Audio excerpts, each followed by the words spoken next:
tous, merci de nous être fidèles et découvrons ensemble le sommaire de votre journal. Sur haute instruction de Sa Majesté le Roi Mohammed VI, chef suprême et chef d'état-major général des Forces armées royales, Son Altesse royale la princesse Lalla Mariam, présidente de la Fondation Hassan II pour les œuvres sociales des anciens militaires et anciens combattants, a présidé aujourd'hui à l'état-major général des phares la 7e réunion du conseil d'administration de cette fondation. Un an après le lancement de son jumeau, le satellite d'observation de la Terre Mohammed VI-B a été lancé avec succès depuis la base de Kourou en Guyane française, une nouvelle étape importante du développement de l'activité spatiale du royaume. Également au menu de ce journal, les travaux du 8e sommet Africité. Ils se sont ouverts hier à Marrakech avec la participation de 5000 intervenants et la protection de l'environnement comme défi majeur. Il y a 3 jours, on commémorait avec fierté les 63 ans de l'indépendance du royaume, un moment phare de notre histoire exalté par le 7e art avec plusieurs projections sur les grandes figures de la résistance. Je vous le disais en titre, sur haute instruction de Sa Majesté le Roi Mohammed VI, chef suprême et chef d'état-major général des Forces armées royales, Son Altesse royale la princesse Lalla Mariam, présidente de la Fondation Hassan II pour les œuvres sociales des anciens militaires et anciens combattants, a présidé aujourd'hui à l'état-major général des phares la 7e réunion du conseil d'administration de cette fondation. Les développements tout de suite avec Souad Nached. À son arrivée à l'état-major général des Forces armées royales, Son Altesse royale la princesse Lalla Mariam a été accueillie par le général de corps d'armée, inspecteur général des Forces armées royales et président délégué de la Fondation des œuvres sociales des anciens militaires et anciens combattants, avant de passer en revue un détachement du bataillon du quartier général des phares qui rendait les honneurs. Son Altesse royale a par la suite été saluée par les membres du conseil d'administration de la Fondation. En application des textes régissant la Fondation Hassan II pour les œuvres sociales des anciens militaires et anciens combattants, le conseil d'administration a examiné le rapport moral et financier des exercices de 2013 à 2017. Il a ensuite pris connaissance des actions entreprises au titre de l'exercice 2018. Le conseil d'administration a également étudié et approuvé le programme des actions envisagées pour l'année 2019, ainsi que le budget nécessaire à sa réalisation. La Fondation Hassan II pour les œuvres sociales des anciens militaires et anciens combattants a commencé ses activités à partir de 2003, date à laquelle Sa Majesté le Roi Mohammed VI a bien voulu en confier la présidence effective à Son Altesse royale, la princesse Lalla Mariam.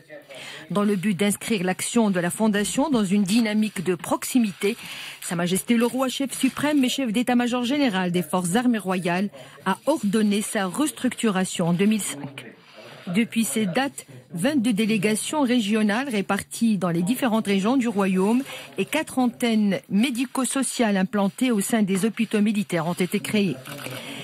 La Fondation Hassan II pour les œuvres sociales des anciens militaires et anciens combattants continue à bénéficier conformément aux dispositions en vigueur aux anciens combattants, aux anciens militaires et à leurs familles à travers des mesures ciblées et des partenariats mettant à contribution les différents intervenants sociaux militaires, notamment la mutuelle des Forces armées royales, l'inspection du service de santé et l'agence de logement et d'équipement militaire, ainsi que des acteurs publics et privés. Notre pays franchit une nouvelle étape importante du développement de l'activité spatiale. Une année après le lancement de son jumeau, le satellite d'observation de la Terre Mohammed VI-B a été lancé avec succès depuis la base de Kourou en Guyane française. Les 2 satellites seront d'ailleurs complémentaires et permettront d'assurer une couverture plus rapide des zones d'intérêt. Les précisions avec Nisril Hamdaoui.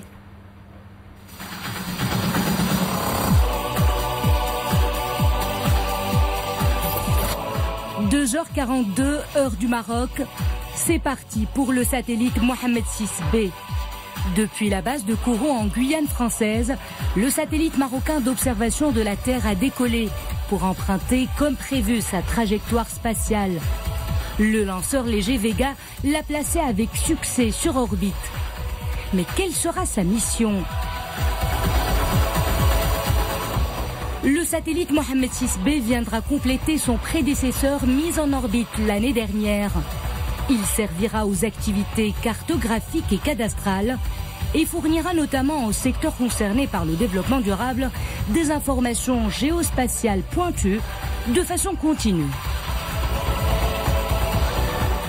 Une information stratégique qui va permettre de contribuer au développement durable, développement national à travers la mise à disposition de l'ensemble des acteurs socio-économiques, de l'ensemble des acteurs qui soient gouvernementaux ou privés, d'informations et de données satellitaires de haute définition pour soutenir les projets de développement dans des domaines très diversifiés comme l'agriculture, la gestion des ressources en eau, la gestion du domaine urbain, la lutte contre les problèmes environnementaux, notamment la désertification, la lutte contre les problèmes de catastrophes naturelles. Ainsi, le Maroc entre-t-il de plein pied dans le cercle des pays disposant de ces technologies spatiales. Et pour accompagner cet élan, le Royaume donnera davantage de priorité à la formation des jeunes aux métiers de ce secteur d'avenir. Ce système également constitue pour le Maroc un dispositif et un levier très important pour le renforcement des capacités nationales en matière de ressources humaines qualifiées, formées en matière de technologie spatiale et de technologies nouvelles. C'est également une occasion pour renforcer davantage le système de recherche-développement à l'échelle nationale, que ce soit dans le domaine des technologies spatiales ou dans les domaines d'application, ce qui va certainement avoir des retombées très bénéfiques sur l'ensemble des problématiques que connaît le Maroc en matière de gestion des ressources naturelles ou de lutte contre les impacts des changements climatiques. Cette prouesse technologique rendra le Maroc indépendant de toute source étrangère en matière de données géospatiales. Le Royaume pourra désormais développer son système de coopération internationale, notamment avec les pays africains, dans le domaine de la technologie spatiale. Focus à présent sur les travaux du 8e sommet Africité ouvert hier à Marrakech. Il s'agit du plus grand rassemblement panafricain des villes et des collectivités territoriales. Cet événement d'envergure rassemble 5000 participants, dont des acteurs de la vie locale du continent et des partenaires des 4 coins du monde. Un agenda bien rempli, les énergies renouvelables et la protection de l'environnement sont au centre des débats. Amina Alam, Tassim Bilal Bouazaoui et Boubkar Ben Ghabret. Croissance démographique galopante et urbanisation accrue. Face à cette réalité, les villes africaines subissent ainsi une forte pression sur leurs ressources, notamment énergétiques, avec un coût souvent élevé sur l'environnement. Face à cette réalité, l'heure est au renouveau énergétique. Diverses expériences de communes au Bénin, en Côte d'Ivoire, au Cameroun, au Maroc ou encore au Burkina Faso ont été présentées par les intervenants. Alors comment assurer ce renouveau ? Certains nombre de solutions sont déjà envisagées au niveau gouvernemental et au niveau local pour contribuer un tant soit peu justement à protéger l'environnement et à réduire la pollution, à réduire les gaz à effet de serre.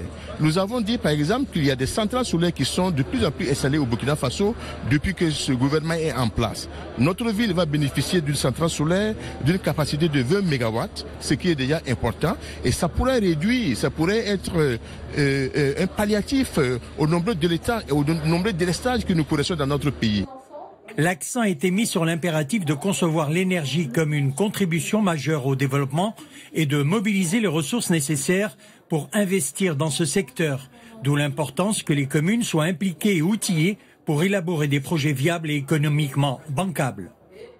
كنعرفوا أن الميزانيات المحلية كتخصص جزء وافر Nous savons tous que les collectivités locales allouent des budgets conséquents au secteur énergétique, tels l'éclairage public et autres. Pour autant, il y a une bémol concernant les prestations fournies aux citoyens. C'est un défi partagé que cet atelier a tenu à débattre et à discuter afin de trouver des solutions et en même temps échanger des expériences inspirantes pour les gestionnaires locaux. Les avancées réalisées par le Royaume dans ce domaine traduisent les efforts colossaux déployés pour la préservation de l'environnement et la lutte contre le dérèglement climatique. La gestion des déchets constitue également un défi majeur pour la plupart des villes africaines, l'expérience marocaine mise en avant par les participants. Nous avons suivi la ministre marocaine du développement durable qui a essayé de parler de la politique mise en place par le gouvernement marocain. Et nous avons trouvé ça très intéressant parce que déjà sur le plan politique, il y a une stratégie qui a été mise en place sur le plan national. Et le débat qui a suivi a montré que pour vraiment gérer la gestion des déchets, il faudrait que la politique s'implique. Plus de 5000 participants, acteurs de la vie locale en Afrique et partenaires issus d'autres régions du monde participent au 8e sommet des villes et des collectivités territoriales d'Afrique, Africité 2018. Objectif, donner un nouvel élan au développement et à l'intégration du continent.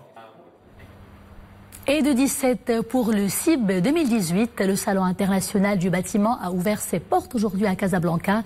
Cet événement d'envergure se tient sous le haut patronage de Sa Majesté le roi Mohamed VI. Il a été inauguré par le chef du gouvernement Saadi El-Othmani. Plus de 600 exposants marocains et étrangers y prennent part. Cette 17e édition se tient sous le thème « Construire pour mieux vivre ensemble ». Elle intervient dans un contexte marqué par une forte volonté de redynamiser le secteur de l'habitat, car quand le bâtiment va, tout va. Abdelrahman Ziyan et Sarah Katir. Placée sous le thème « Construire pour mieux vivre ensemble », la 17e édition du Salon international du bâtiment se veut être la vitrine d'un secteur qui occupe une place importante dans l'économie marocaine. Un secteur à fort potentiel de développement. Le bâtiment représente 7% du PIB et emploie plus d'1 million de personnes. Renouveler donc la confiance de nos clients envers notre groupe. Deuxièmement, donc, c'est de présenter les nouveautés. Effectivement, donc parmi les nouveautés, comme je viens de le citer, donc c'est les pavés, c'est les bordures de trottoir. Développer le marché, avoir une nouvelle gamme qui n'existait pas, faire de la substitution à d'autres produits au lieu de les importer de l'étranger. Et en plus, on va pouvoir faire de la création d'emplois directs, au moins 150 emplois directs et en plus des emplois indirects. Le Salon international du bâtiment consacre son ouverture sur l'Afrique. L'invité d'honneur de cette édition est la Côte d'Ivoire, ce qui conforte l'intérêt qu'accorde le Maroc à la consolidation et au développement de la coopération sud-sud. Le Maroc très avancé sur ces plans-là et notre présence ici justement va dans le sens de nous enrichir de l'expérience marocaine en matière de gestion de l'urbanisme, en matière de construction et en matière de logements sociaux. Ça fait plusieurs années qu'on est toujours présent au Salon international du bâtiment. C'est, je dirais, l'événement principal dans le domaine du bâtiment en termes d'exposition. Ça se passe pas chaque année, c'est une fois chaque 2 ans. Rencontrer tous ces clients, que ce soit les architectes, les promoteurs immobiliers, les clients particuliers qui sont intéressés par nos produits. Ce rendez-vous biennal a été aussi l'occasion pour attribuer le prix qualité dans les secteurs des logements économiques, ce qui vise à promouvoir et encourager la qualité dans ce genre de projet. Adoption aujourd'hui à Bruxelles à une large majorité de l'accord agricole entre le Maroc et l'Union européenne par la Commission des Affaires étrangères du Parlement européen. Ce vote positif reflète la position des groupes politiques représentés au sein de cette importante commission en faveur de l'adoption par le Parlement européen de cet accord. Accord visant à étendre les préférences commerciales aux produits agricoles et de la pêche issus des provinces du sud du Royaume. L'accord devrait ensuite être adopté par d'autres commissions parlementaires, notamment celle de la pêche et du commerce extérieur, avant le vote final en session plénière. Le Maroc et l'Union européenne déterminés à renforcer leur partenariat stratégique dans plusieurs domaines d'intérêt commun. À leur tête, justement, le secteur agricole. Hier, à Bruxelles, le président du groupe d'amitié parlementaire Maroc-Union européenne a eu d'importants entretiens dans ce sens avec plusieurs députés européens. Il a été notamment question d'examiner les sujets liés à la migration, à la lutte contre le terrorisme et à l'environnement et à l'agriculture également. Les précisions tout de suite avec Gilles Pargnot, député européen au micro de Hassan Bouhrouti. Oui, il s'agit d'une étape très importante. J'étais rapporteur pour mon groupe dans le cadre de cet avis qu'a donné la Commission des Affaires étrangères et nous avons remporté, je crois, une grande victoire puisque une grande majorité s'est portée en faveur de l'accord agricole.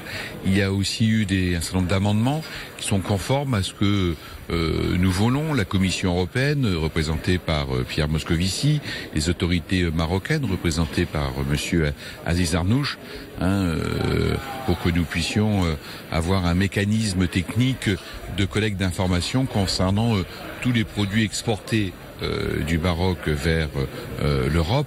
Nous avons eu un avis de la Commission Agriculture qui a donné son avis favorable. Aujourd'hui, c'était les Affaires étrangères. Et le 3 décembre, c'est la Commission INTA, Commerce International, qui examine tant l'accord que la résolution sur le fond.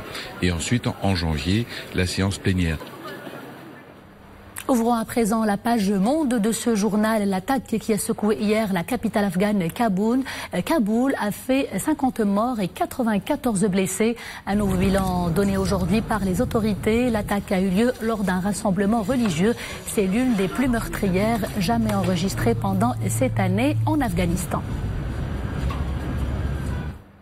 Au Guatemala, le volcan Fuego est entré dans une violente éruption, la 5e de cette année et surtout la plus dangereuse. Plus de 8000 habitants des villages menacés ont été évacués par crainte d'une grande catastrophe. Des dizaines de blessés et de lourds dégâts matériels. Les bilans des 2 tornades qui ont frappé le centre et le sud de l'Italie. Le phénomène le plus impressionnant a touché la région calabraise. Plusieurs véhicules, notamment des trains, ont vu leurs fenêtres exploser, blessant légèrement plusieurs passagers. Plusieurs arbres ont été également arrachés. De nombreuses écoles ont été contraintes de fermer, notamment en Sardaigne et à Naples.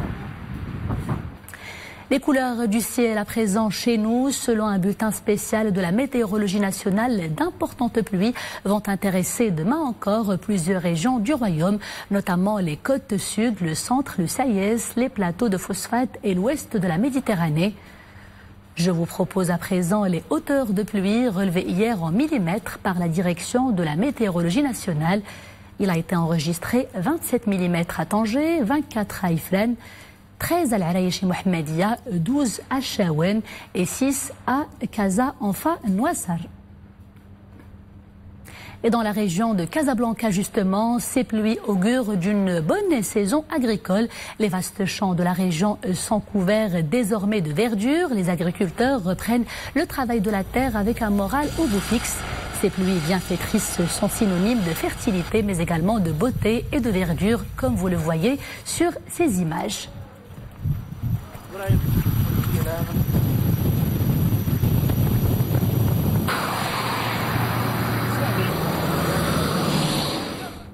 Il y a 3 jours, on commémorait avec fierté les 60 ans de l'indépendance du royaume, un moment phare de notre histoire et un symbole de la communion qui unit le trône et le peuple. Le 7e art s'est associé à cette célébration par la projection de plusieurs nouveaux films retraçant l'action de la résistance et ses figures emblématiques. Dominique Orlando a assisté à ces projections à Casablanca. Regardez. L'information peut paraître très surprenante, mais mis à part quelques solides documentaires réalisés avec de nombreuses images d'archives, très peu de cinéastes se sont réellement emparés de cet événement pourtant marquant de l'histoire contemporaine du Maroc et qui fait du 18 novembre 1955 l'apogée de la résistance de tout un peuple autour de la personne de son souverain. On n'a pas de film qui traite réellement une période de l'histoire de la résistance. Il y a quelques films, quelques essais qui sont encourageables, mais malheureusement, ils n'arrivent pas au point de ce qu'a donné la résistance au Maroc. Et c'est par exemple Al-Hayl Mohammadi, Carré Central, toute l'histoire de la résistance qui a eu lieu ici entre les années 52 et 1955. C'est-à-dire il y avait beaucoup de victimes, beaucoup de cellules, beaucoup de choses qui sont très très intéressantes, mais on les a jamais filmées. On a fait l'immigration, on a fait la femme, etc. Mais je pense que la question de la résistance s'impose actuellement et plus que jamais. Est-ce que vous pensez que c'est surtout intéressant pour la jeunesse ? Surtout pour la jeunesse d'ailleurs, surtout pour la jeunesse, parce que j'ai rencontré avant-hier quelqu'un dont le neveu ne savait pas que son grand-père était un grand résistant. Alors il habitait dans la même maison. Je pense que le cinéma doit obligatoirement jouer ce rôle de faire connaissance déjà aux jeunes. Les vieux, ils sont là, on ne leur parle pas, ils sont marginalisés. Donc malheureusement, au sein de la même famille, un neveu qui ne sait pas que son grand-père était un grand combattant, un grand résistant, c'est dommage.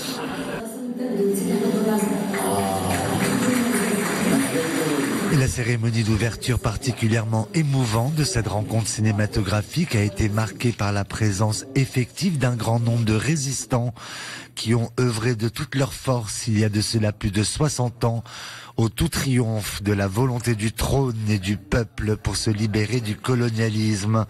Un très jeune public s'était rendu sur place pour les écouter raconter et témoigner. Dans la salle, chacun ne pouvait que s'incliner humblement devant tant de loyauté et de patriotisme.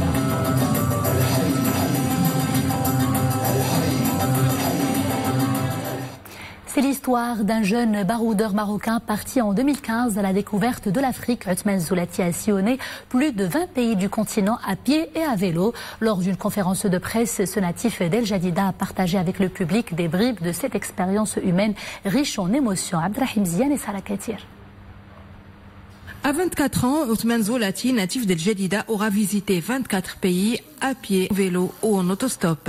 Son but est d'explorer d'autres cultures, d'autres langues et de rencontrer de nombreux visages. J'ai voulu rapprocher le public marocain de mon périple africain à travers la projection de ces images et de ces souvenirs filmés dans 24 pays africains et une exposition photo. Othman Zoulati n'a pas l'intention de s'arrêter là. Le jeune homme compte entamer un périple dans les Caraïbes à bord d'un bateau à voile. Je prépare déjà mon prochain voyage. D'El Jadida, j'irai à bord d'un voilier vers les Caraïbes pour découvrir d'autres cultures.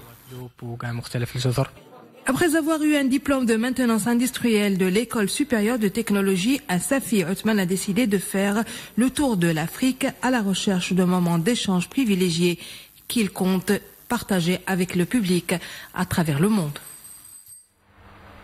Sport football, les Lions de l'Atlas ont battu leurs homologues tunisiens hier à Tunis. Victoire 1-0 lors d'un match amical disputé au stade olympique de Radès. L'unique but de la rencontre a été inscrit par Youssef Nasseri à la 41e minute.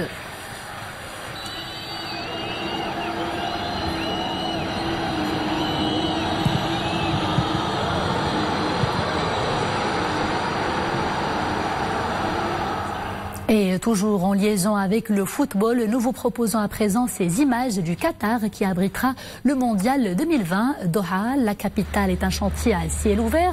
Les préparatifs pour cette grande messe sportive vont bon train avec la construction notamment de plusieurs nouveaux stades aux normes internationaux et avec des équipements très sophistiqués pour rafraîchir l'atmosphère dans un pays où les températures atteignent en octobre les 35 degrés. Et c'est la fin de ce journal. Merci de l'avoir suivi et à demain.